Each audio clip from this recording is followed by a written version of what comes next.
చాలా బాధేసింది.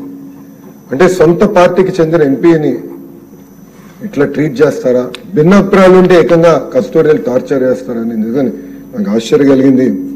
కానీ ఆ రోజు నాకు అర్థమైంది ఒకటేనంటే, కలిసికట్టుగా పోరాడాలి, ముందరికెళ్ళాలి, గత ప్రభుత్వాన్ని వదిలిపెట్టకూడదని ఆ రోజు నుంచే యుద్ధం మనం ప్రారంభించాం అధ్యక్ష.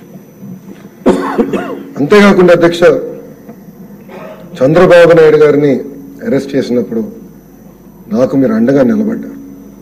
నేను ఢిల్లీలో న్యాయ పోరాటం చేస్తుంటే ప్రతిరోజు రాత్రి మీరు, గల్లా జయదేవ్ గారు, కనకమెడల రవీంద్ర గారు అందరం కూర్చుని మనందరం చర్చించేవాళ్ళం.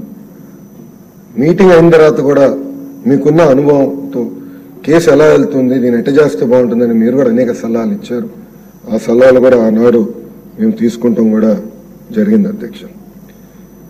ఒక మాటలో చెప్పాలంటే భయం అనేది ఆర్ఆర్ఆర్ గారు బయోడేటాలోనే లేదు అధ్యక్ష. ఎందుకు చెప్తున్నా అంటే అధ్యక్ష, వాస్తవంగా ఇక్కడ కస్టోడియల్ టార్చర్ అనుభవించిన వాళ్ళు ఎవరు లేదు.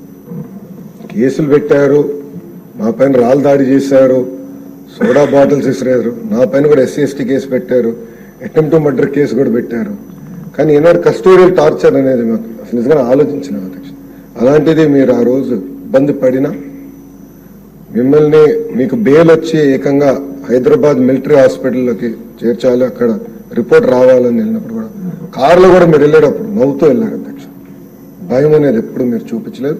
అది మా లాంటి యువ ఎమ్మెల్యేలకు ఒక ఆదర్శం ఈ సభాముఖం తెలుపుకుంటున్నాను అధ్యక్ష. ఈ సభ సాక్షిగా నేను మిమ్మల్ని కొన్ని విషయాలు కోరాలనుకుంటున్నాను అధ్యక్ష. నేను పుట్టిన నాటికే అన్న NTR ముఖ్యమంత్రి అధ్యక్ష.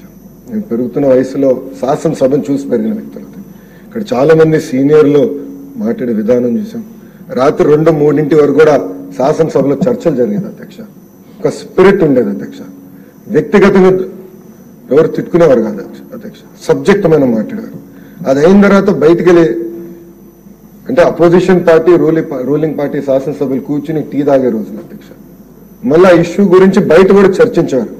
దానివల్ల గతంలో మన చేసిన చట్టాలన్నీ ఈ రోజు తెలంగాణ రాష్ట్రానికి చాలా పనికొచ్చినాయి అధ్యక్ష. ఆ స్పిరిట్ ఉండేది, ఆ డిస్కషన్ అనేది ఉండేది అధ్యక్ష. అది చాలా చాలా అవసరం అధ్యక్ష. ఈరోజు ప్రతిపక్షం ఇక్కడ లేదు, ఎందుకు రావట్లేదు అనేది వాళ్ళకి వదిలేద్దాం. కానీ వాస్తవంగా సభ్యులుగా అధికార పార్టీ, ప్రతిపక్ష పార్టీకి వివరించి మంచి డిబేట్ జరగాలి, దానికి మీ సహకారం ఉండాలని ఈ సభాముఖం కోరుకుంటున్నాను అధ్యక్ష. ఇంతేకాకుండా ఒక IT శాఖ మంత్రిగా నేను పక్క